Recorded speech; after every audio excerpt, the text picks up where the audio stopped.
தமிழடியான் சொந்தங்கள் அனைவருக்கும் அன்பான வணக்கம். இலங்கையினுடைய புதிய ஜனாதிபதி அனுரகுமார திசாநாயக்கா அவர்கள் பல அதிரடியான நடவடிக்கைகளை மேற்கொண்டு வருகிறார் என்பது உங்களுக்கு தெரியும். அந்த அதிரடி நடவடிக்கைகளில் சில அதிர்ச்சிகரமான தகவல்கள் வெளியாகியுள்ளன. சில முக்கியமான புள்ளி விவரங்கள் வெளியாகியுள்ளன. அந்த தகவல்கள் என்னன்றது தான் இந்த காணொலியில் தொகுத்து நாங்கள் பார்க்க போகிறோம். அது மட்டும் இல்லாமல் இன்று கொழும்பிலிருந்து வந்திருக்கும் ஒரு பத்திரிகையில் ஒரு கேலி சித்திரம் வந்திருக்கு, ஒரு கார்ட்டூன் ஒன்று வந்திருக்குது. பல அர்த்தங்களை கொண்ட அந்த கேலி சித்திரத்தில் என்ன விஷயம் சொல்லப்பட்டிருக்குது, அதில் என்ன விஷயங்கள் மறைமுகமாக சொல்லப்பட்டிருக்கு போன்ற விஷயங்களையும் இந்த காணொலியில் பார்க்க போகிறோம். பாருங்கள், காணொலிக்குள் போவோம். புதிய ஜனாதிபதி அவர்களுடைய அதிரடியான நடவடிக்கைகளில் மிக முக்கியமான நடவடிக்கை இந்த வாகனங்களை கைப்பற்ற நடவடிக்கை. ஒரு வகையில் சொல்லப்போனால் ஜனாதிபதி வாகனத்தை கைப்பற்றார் என்று சொல்கிறத விடவும் நிறைய பேர் தங்கள்கிட்ட இருக்கிற வாகனங்களை கொண்டு தாங்களே ஒப்படைச்சு கொண்டிருக்கணும். அதாவது இந்த வாகனங்கள் கடந்த ஆட்சியில் மட்டும் பாவிக்கப்பட்ட வாகனங்கள் இல்லையாம், கடந்த பல ஆட்சிகளில் பாவிக்கப்பட்ட வாகனங்களாம். அதாவது இப்போ ரணில் விக்ரமசிங்க, அதுக்கு முதல் கோத்தபாய ராஜபக்ஷ, அதுக்கு முதல் யார் யாரெல்லாம் ஜனாதிபதிகளாக இருந்துச்சுனவோ அவையின் ஆட்சி காலத்தில் பாவிக்கப்பட்ட வாகனங்களாம். அதாவது இதில் எங்களுக்கு என்ன விளங்குது என்று சொன்னால், இப்போ கோத்தபாய ராஜபக்ஷ காலத்தில் தவறாக பயன்படுத்தப்பட்ட வாகனங்களை ரணில் விக்ரமசிங்க கைப்பற்றல, அல்லது அதுக்கு முதல் பாவிக்கப்பட்ட வாகனங்கள், தவறாக பாவிக்கப்பட்ட வாகனங்களை கோத்தபாய ராஜபக்ஷ கைப்பற்றல. எனவே எல்லா வாகனங்களையும் எல்லா காலங்களையும் பயன்படுத்தப்பட்ட தவறாக பயன்படுத்தப்பட்ட வாகனங்களை தான் இப்போ அனுரகுமார திசாநாயக்கா கைப்பற்றி கொண்டிருக்கிறார். அவர் ஆட்சிக்கு அடுத்த நிமிஷமே நிறைய வாகனங்கள் கொண்டு விடப்பட்டு கொண்டிருக்குது. இதில் அடுத்த சிக்கல் என்னன்னு சொன்னால், கோல்ஃபேஸில் வாகனங்கள் பார்க் பண்ணுறதுக்கு இடமே இல்லையாம். இப்போ பிரதானமாக 3 இடங்களில் வாகனங்கள் பார்க் பண்ணப்பட்டிருக்காம். ஒன்று கோல்ஃபேஸ் ஸ்க்ரீன் என்று சொல்லப்படுற இடத்துல, மற்றது லக்ஸல கார் பார்க்கிங் என்று சொல்லப்படுற ஒரு இடத்துல, அடுத்தது ஸ்ரீலங்கா ஃபவுண்டேஷன் என்று சொல்லப்படுற இன்னும் ஒரு இடத்துல. இந்த 3 இடங்கள்லையும் இப்போ இந்த வாகனங்கள் பார்க் பண்ணப்பட்டு கொண்டிருக்காம். இன்னும் நிறைய வாகனங்கள் கொண்டு விடப்பட இருக்காம். ஏன்னு சொன்னால், தாங்கள் முழுமையான லிஸ்ட்டை எடுத்துட்டோம் என்று சொல்லி இப்போ அரசாங்கம் அறிவிச்சிருக்குது. யார் யார்கிட்ட எவ்வளோ வாகனங்கள் இருக்குது, எங்கெங்கெல்லாம் வாகனங்கள் இருக்குன்னு சொல்லி முழுமையான லிஸ்ட் நாங்கள் எடுத்துட்டோம். எனவே அவர்கள் ஒரு நாள்லேயோ அடுத்து வரும் 2 நாட்களுக்குள்ளேயோ சகல வாகனங்களையும் கொண்டு ஒப்படைப்பார்கள் என்று சொல்லி இப்போ அரசாங்கம் அறிவிச்சிருக்குது. எனவே இன்னும் நிறைய வாகனங்கள் சேர இருக்குது. ஆனால் பார்க்கிங் தான் இல்லை என்று சொல்லி சொல்லப்படுது. இதுவரைக்குமான காலப்பகுதியில் பார்த்தீங்கன்னு சொன்னால் 338 வாகனங்கள் கொண்டு ஒப்படைக்கப்பட்டிருக்காம். இந்த 338 வாகனங்களை பார்த்தீங்கன்னு சொன்னால் கோல்ஃபேஸ் ஸ்க்ரீனில் 253 வாகனங்கள் நிறுத்தப்பட்டிருக்காம். அதே நேரம் ஸ்ரீலங்கா ஃபவுண்டேஷனில் 85 வாகனங்கள் நிறுத்தப்பட்டிருக்காம். எனவே இன்னும் பெரும் எண்ணிக்கையிலான வாகனங்கள் கொண்டு நிறுத்தப்படுவதற்கான வாய்ப்புகள் இருக்குது. இதில் அடுத்த விஷயம் என்ன சொன்னால், யார் கொண்டு விடினம், யார் இந்த வாகனங்கள் எல்லாத்தையும் பாவிச்சது, யாருடைய பேரில் இந்த வாகனங்கள் எல்லாம் பதிவு செய்யப்பட்டிருந்தது என்று சொல்லி எதுவுமே தெரியாதாம். ஏன்னு சொன்னால், பெரும்பாலான வாகனங்கள் சட்டவிரோதமாக பாவிக்கப்பட்டிருக்குது. யாருக்குமே சொல்லாமல் யார்கிட்ட கையில் வாகனம் இருக்குன்னு தெரியாத அளவுக்கு வாகனங்கள் பாவிக்கப்பட்டிருக்கு. அந்த அளவுக்கு இருந்திருக்கு நாட்டினுடைய ஆட்சி, கடந்த காலத்தினோட ஆட்சியினுடைய லட்சணம் அந்த அளவில் இருந்திருக்குது. சரி, அடுத்த விஷயம் என்னன்னு சொன்னால், இப்படியாக சட்டவிரோதமாக பாவிக்கப்படுற வாகனங்களின் மொத்த எண்ணிக்கை 833 வாகனங்களாம். இந்த 833 வாகனங்களும் கொண்டு ஒப்படைக்கப்பட இருக்கிறது. இந்த 833 வாகனங்களில் கிட்டத்தட்ட 29 வாகனங்களுக்கு என்ன நடந்தேன்னே தெரியாது. அந்த வாகனங்கள் இலங்கையில் இருக்கா இல்லையா, அல்லது கப்பல் ஏற்றி எங்கேயா கொண்டு வித்துட்டாங்களான்னு கூட தெரியாத அளவுக்கு இருக்காம். 29 வாகனங்கள் மிஸ்ஸிங்காக போயிருக்காம். அது நாட்டுக்குள்ளேயே இல்லை என்ற மாதிரி. எனவே எல்லாது எங்கேயாவது காட்டுக்குள்ளே பத்தைக்குள்ளே எங்கேயாவது ஒழிச்சு வச்சுக்கிறாங்களோ தெரியல. இருந்தாலும் 29 வாகனங்களை காணல என்று சொல்லி சொல்லப்படுது. சரி, இந்த வாகனங்களுடைய பெறுமதிகளை பார்த்தீங்கன்னு சொன்னால், ஒவ்வொரு வாகனமும், எல்லா வாகனமும் லக்ஸரி வாகனங்கள். அவையான சாதாரண மக்கள் அசாதாரண வாகனங்களை போகிறதுக்கு இவையெல்லாம் அரசியல்வாதிகள், ஊழல்வாதிகள். எனவே அவை லக்ஸரி வெஹிக்கிள்ஸ் எல்லாம் போவினோம். இந்த லக்ஸரி வாகனங்களுடைய பெறுமதிகளை பார்த்தீங்கன்னு சொன்னால் 30 மில்லியன் ரூபாயில இருந்து 50 மில்லியன் ரூபாய் வரைக்குமான பெறுமதியாம். அதாவது 3 கோடியிலிருந்து 5 கோடி வரைக்குமான பெறுமதி உள்ள வாகனங்களாம் இந்த கொண்டு விடப்படுற இந்த லக்ஸரியான வாகனங்கள். சரி, நாங்கள் 3 கோடியும் வேண்டாம், 5 கோடியும் வேண்டாம், நாங்கள் பொதுவாக 2 கோடி என்று எடுப்போம். சரி, ஒவ்வொரு வாகனமும் 2 கோடி என்று எடுப்போம். இங்கே 833 வாகனங்கள் இப்படி இருக்குது. அதில் அந்த 33 விட்டுட்டு 800 வாகனம் எடுப்போம். எனவே 1600 கோடி ரூபாய் பெறுமதியான வாகனங்கள் இப்போ கைப்பற்றப்பட இருக்குது. 1600 கோடி ரூபான்னு சொன்னால் யோசிச்சு பாருங்க, எவ்வளவு பெரிய காசு, எவ்வளவு காசு வீணாக்கப்பட்டிருக்குது. இந்த காசை வந்து ஒரு நலத்திட்டத்துக்கு பாவிச்சிருந்தாலே எவ்வளவோ நலத்திட்டங்கள் செய்திருக்க முடியும். எனவே இப்படியான ஆடம்பர வீணான ஆடம்பரங்கள்ல கூட காசுகளை செலவழிக்கும் போது நாட்டில் வந்து பொருளாதார பிரச்சனை வர்றது மிகவும் சாதாரணமானது. அதை விட இன்னும் ஒரு முக்கியமான புள்ளிவிவரம் கிடைச்சிருக்கு என்று சொன்னால், இந்த ஒவ்வொரு வாகனத்தையும் வந்து மெயின்டெனன்ஸ் பண்ணுறதுக்கு, அதை வந்து பராமரிக்கிறதுக்கு ஒவ்வொரு மாதத்துக்குமே வந்து 3,50,000 ரூபீஸ் வந்து செலவழியுமாம். 3,50,000 ரூபாய் வந்து செலவழியுமாம். அது ஒரு மாதத்துக்கு மட்டும். எனவே 10 மாதம், 1 வருஷம், 5 வருஷம் இப்படி நீண்ட காலமாக இந்த வாகனங்களை பாவிக்கக்குள்ள எவ்வளோ காசை செலவழித்து தள்ளியிருப்பினோம்.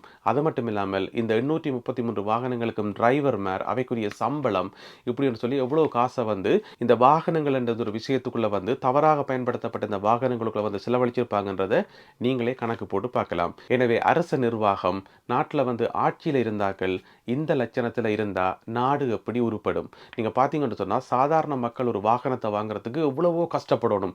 இறக்குமதி வரி, அந்த வரி, இந்த வரி என்று சொல்லி ஒவ்வொரு வாகனத்தினுடைய பெறுமதியும் வந்து மிக அதிகம்.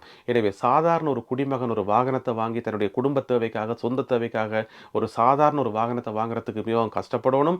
அதுக்கு மாதம் மாதம் லீசிங் கட்டணும். அதுக்கு மாடாய் ஓடாய் தேஞ்சு உழைக்கணும். தன்னுடைய வாழ்நாள் முழுக்க உழைக்கிற காசை கொண்டு போயிட்டு அதுக்குள்ளே கொட்டணும். இப்படி வந்து சாதாரண மக்கள் கஷ்டப்பட்டு கொண்டிருக்கும் போது நீங்கள் ஊழல்வாதிகள் ஊழல் லஞ்சம் செய்து இப்படியான லக்ஸரி வெஹிக்கிள்ஸ்ல ஓடி தெரிஞ்சதும் இல்லாமல் இன்றைக்கு வந்து இரவோடு இரவா கொண்டு வந்து கேப்பார் மேப்பார் இல்லாமல் கொண்டு வந்து விட்டுட்டு ஓடிட்டீங்கள். அப்ப எந்த லட்சணத்துல இந்த நாடு இருந்திருக்குன்னு நீங்களே கற்பனை பண்ணி பாருங்க. அடுத்தது வந்து பார் லைசன்ஸ். உங்களுக்கு தெரியும், புதிய அரசாங்கம் வந்து பழைய அரசாங்கங்களால் வழங்கப்பட்ட பார் லைசன்ஸுகளை இப்போ பிடுங்கி கொண்டிருக்குது. இதில் வந்து எங்களுடைய தமிழ் பாராளுமன்ற உறுப்பினர்களும் இருக்கணும். அவைக்கும் இப்போ நெஞ்சு வந்து பக்கம் அடிக்கும். அவையின் நித்திரையும் போயிருக்கும். ஏன்னு சொன்னால் அவையிலும் இந்த பார் லைசன்ஸ் வாங்கினாக்கள்லாம். இந்த பார் லைசன்ஸ் சம்பந்தமாக ஜேவிபியினுடைய முன்னாள் பாராளுமன்ற உறுப்பினர் வசந்த சமரசிங்க ஒரு முக்கியமான தகவல் சொல்லியிருக்கார். இந்த பார் லைசன்ஸ் யார் யாருக்கு கொடுக்கப்பட்டது, எந்தெந்த காலப்பகுதியில் கொடுக்கப்பட்டது, யாரால கொடுக்கப்பட்டது போன்ற சகல விவரங்களும் தங்கள்கிட்ட இருக்குது. அது சம்பந்தமான முழுமையான பட்டியலை வந்து நாங்கள் வெளியிட போகிறோம் என்று சொல்லியிருக்கார். எனவே வந்து இப்போ அவசரமாக பார் லைசன்ஸ் வச்சுக்கிறார்கள். எப்படி கொண்ட வாகனங்களை கொண்ட கோல்வேஸில் நிறுத்தின மாதிரி இந்த பார் லைசன்ஸை இப்போ திருப்பி கொடுத்து கொண்டிருக்கணுமாம்.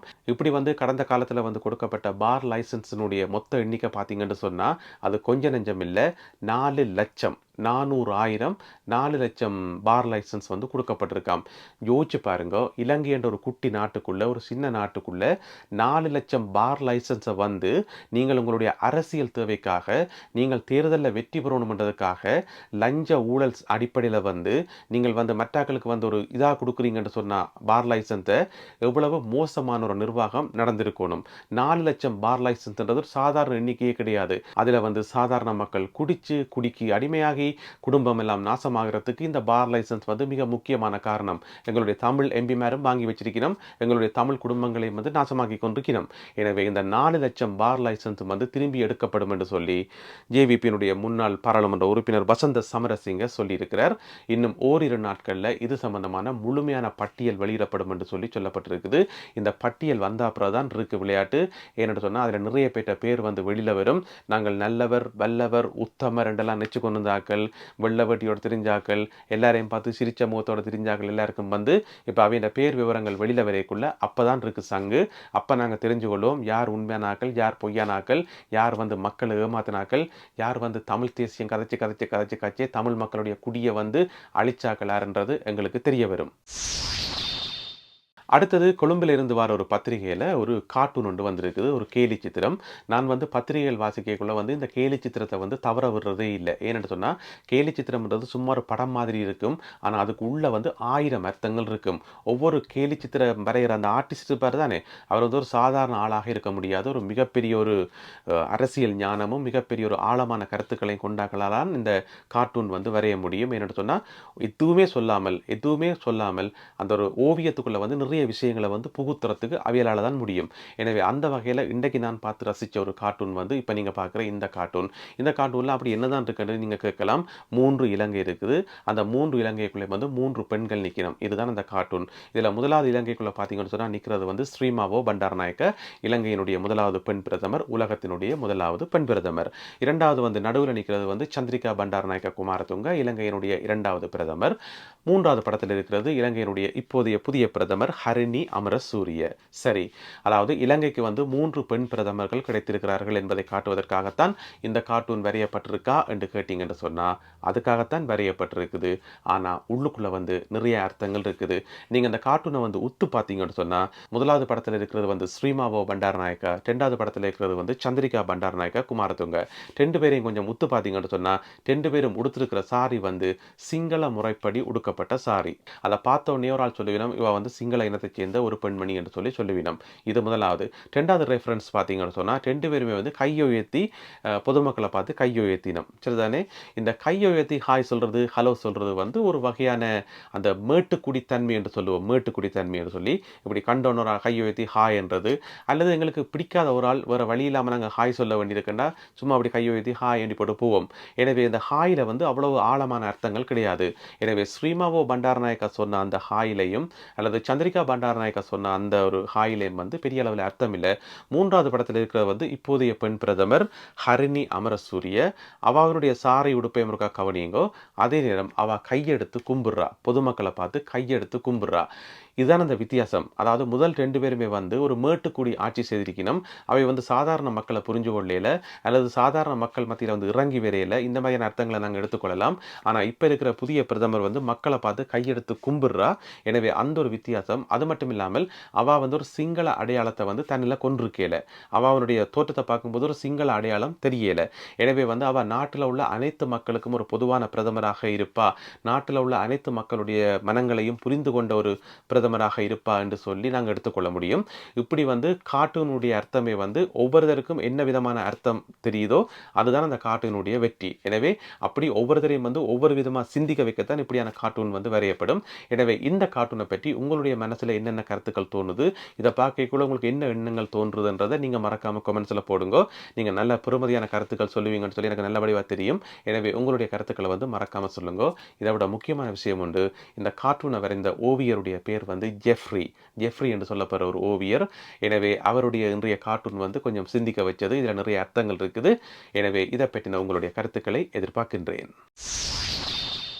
நல்லது அன்பான உறவுகளே, மீண்டும் மற்றொரு பதிவில் உங்களை சந்திக்கின்றேன். அதுவரை நன்றி, வணக்கம்.